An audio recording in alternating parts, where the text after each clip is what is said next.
Une maison, une modeste bâtisse aux volets clos. Sur le perron, l'herbe a poussé, sauvage.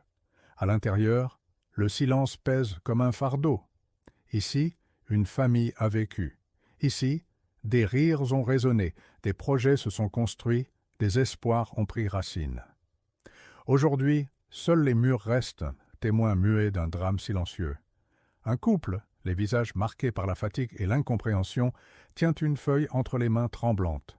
Le verdict est tombé. Une étiquette, la lettre G, passoire thermique. Irrécupérable sans une fortune qu'ils ne possèdent pas. Leur bien, leur legs, leur sécurité, est devenu un poids, une interdiction. Bientôt, cette maison sera vide. Bientôt, elle sera bradée. L'image de la France qui s'effondre en silence.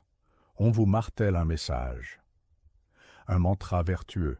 On vous parle de transition écologique, de sauver la planète, d'un impératif de logement performant pour le bien-être de tous. On agite le spectre du réchauffement climatique, de la crise énergétique. Une noble croisade, dit-on. Mais derrière ce rideau de fumée bien intentionné se cache une réalité bien plus sombre, une vérité inavouable. Ce que vous observez, ce que vous vivez, n'est pas une simple évolution des normes. C'est une spoliation massive, une expropriation silencieuse des petits propriétaires, une manœuvre d'une brutalité inédite pour transférer des pans entiers du patrimoine français vers les poches abyssales des fonds d'investissement mondiaux et des nouvelles castes de propriétaires. Un crime économique contre le citoyen ordinaire. Comment ce piège se referme-t-il? Lentement, insidieusement. Le diagnostic de performance énergétique, le DPE, voilà l'outil. Ce document technique, en apparence inoffensif, est devenu l'arme de destruction massive du petit patrimoine. Il classe votre bien de A à G, une lettre comme un couperet. La lettre G, la plus infamante, signifiant une consommation énergétique excessive. Mais derrière cette classification se cache une sentence irrévocable, car depuis le 1er janvier 2023, les logements classés G dont la consommation dépasse 450 kWh par mètre carré et par an ne peuvent plus être loués. Puis ce sera le tour de tous les G en 2025, les F en 2028, les E en 2034, des millions de logements concernés, des millions de propriétaires pris à la gorge. Le système est conçu pour que vous ne puissiez pas gagner les travaux de rénovation énergétique, un gouffre financier, des dizaines de milliers d'euros pour un simple ravalement isolant, des centaines de milliers pour une réhabilitation complète. Qui peut se permettre de telles sommes? Pas le couple d'ouvriers ayant hérité d'une maison de campagne, pas la petite mamie dont la retraite ne suffit déjà plus à couvrir l'inflation galopante et les aides de l'État. Une goutte d'eau dans l'océan de la dette, des parcours administratifs kafkaïens, les banques, elles, hésitent à financer des biens déclassés perçus comme des actifs toxiques. Le cercle vicieux est parfait. Votre bien perd de sa valeur, devient illouable, invendable au prix du marché. Votre seule issue? Vendre. Brader. Vite. À qui?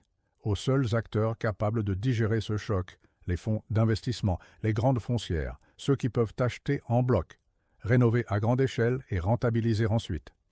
L'histoire ne se répète pas, mais elle rime. Il faut remonter loin, très loin, dans les annales poussiéreuses de notre passé pour reconnaître cette mélodie. Au cœur de l'Europe médiévale, une époque où la terre n'était pas un simple actif, mais le pouvoir, la subsistance, la dignité même.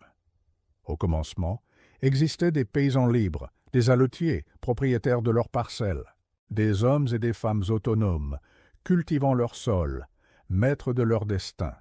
Mais l'insécurité grandit, les invasions, les guerres privées, la faim. Le petit propriétaire, seul face aux éléments et aux pillards, chercha protection. Il la trouva auprès du plus fort, le Seigneur. Ce fut le point de rupture. Le Seigneur offrait sa protection. Contre quoi? Contre un morceau de terre, contre des services, contre des redevances. Progressivement, la leu, cette terre libre, disparut. Le paysan, jadis propriétaire, devint tenancier, puis serf. Sa terre n'était plus à lui, mais au Seigneur qui la lui prêtait. contre sa force de travail et une part de ses récoltes. Le système féodal, cette immense toile d'araignée de dépendance, s'installa. Les grands domaines, les fiefs, engloutirent les petites parcelles. L'accès à la terre, à l'autonomie, devint un privilège réservé à quelques-uns. Pour la masse, ce fut le servage, la sujétion. Un effondrement social et économique déguisé en solution.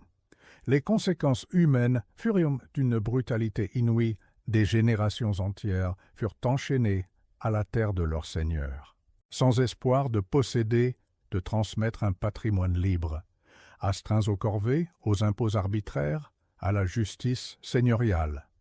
Des familles entières basculèrent dans la précarité structurelle. La faim devint une compagne régulière, la dignité fut bafouée. La liberté individuelle, cette aspiration si profonde, fut remplacée par la soumission. Le serf n'était pas un esclave, mais il en était la version améliorée, contraint par le système, par le besoin, par la force, à une servitude foncière. Le crime n'était pas la mort, mais la dépossession de la vie. Le miroir est devant nous, le reflet est glaçant. Hier, le paysan libre était contraint de céder sa terre au seigneur pour obtenir protection face aux barbares.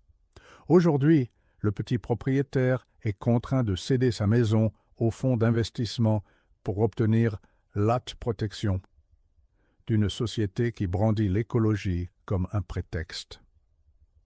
Les barbares ont changé de visage. Ils portent des costumes 3 pièces et siègent dans des tours de verre. L'outil de la spoliation n'est plus l'épée, mais le DPE, la norme, la réglementation. Le résultat, identique. La perte de la propriété. La transformation du citoyen libre en locataire perpétuel, sous le joug de nouveaux seigneurs, les nouveaux féodaux. Qui sont-ils? Des entités sans visage, des algorithmes, des fonds spéculatifs comme BlackRock, qui amassent des milliards, achetant des parcs immobiliers entiers, profitant de la détresse des particuliers. Les signes avant-coureurs sont partout, pour qui veut bien les voir. Le taux d'accession à la propriété en France recule inexorablement. De plus en plus de jeunes ne rêvent même plus de posséder leur logement, ils sont condamnés à la location.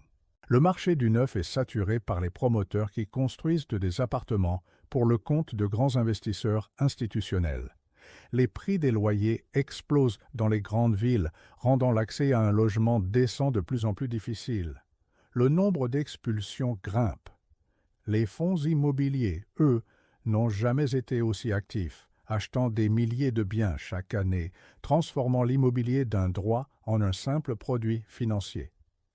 La concentration de la richesse foncière s'accélère à une vitesse vertigineuse. Le piège n'est pas une prédiction lointaine. Il est déjà là, sous nos yeux. Si rien ne change, la projection est terrifiante. Dans 5 à 10 ans, la France, comme une grande partie de l'Europe, aura basculé.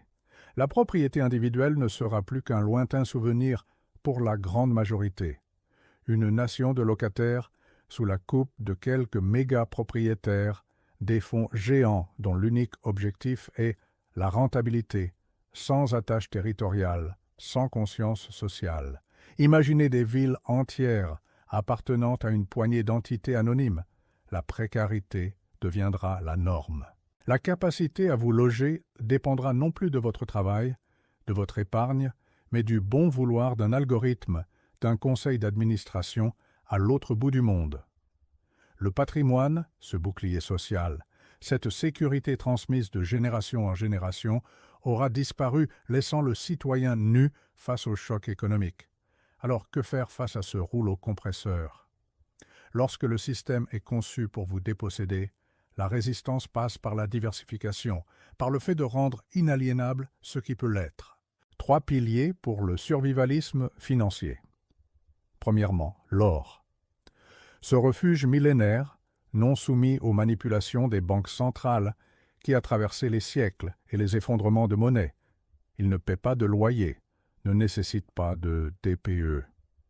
Deuxièmement, la terre, mais une terre utile, une terre agricole, une terre d'autonomie qui produit, qui nourrit, qui échappe, au moins en partie, à la spéculation immobilière urbaine et aux normes démesurées. Elle offre un ancrage, une souveraineté alimentaire. Troisièmement, les compétences. Ce capital humain, cette expertise, ces savoir-faire pratiques, qui ne peuvent être ni saisis ni dévalorisés par un décret, le plombier, le charpentier, l'informaticien, l'artisan. Celui qui sait faire est celui qui est libre. L'histoire, cette vieille dame cynique, ne radote jamais, elle met en garde. Elle nous montre les motifs, les rimes, les conséquences inéluctables lorsque l'humain renonce à son autonomie pour une sécurité illusoire. La possession de son foyer, c'est l'essence même de l'indépendance, le premier rempart contre l'arbitraire. Le perdre, c'est s'asservir. Ne soyez pas les serfs des nouveaux féodaux. Pour comprendre les rimes de l'histoire, pour anticiper les pièges et forger votre survie, rejoignez l'Archive du Capital.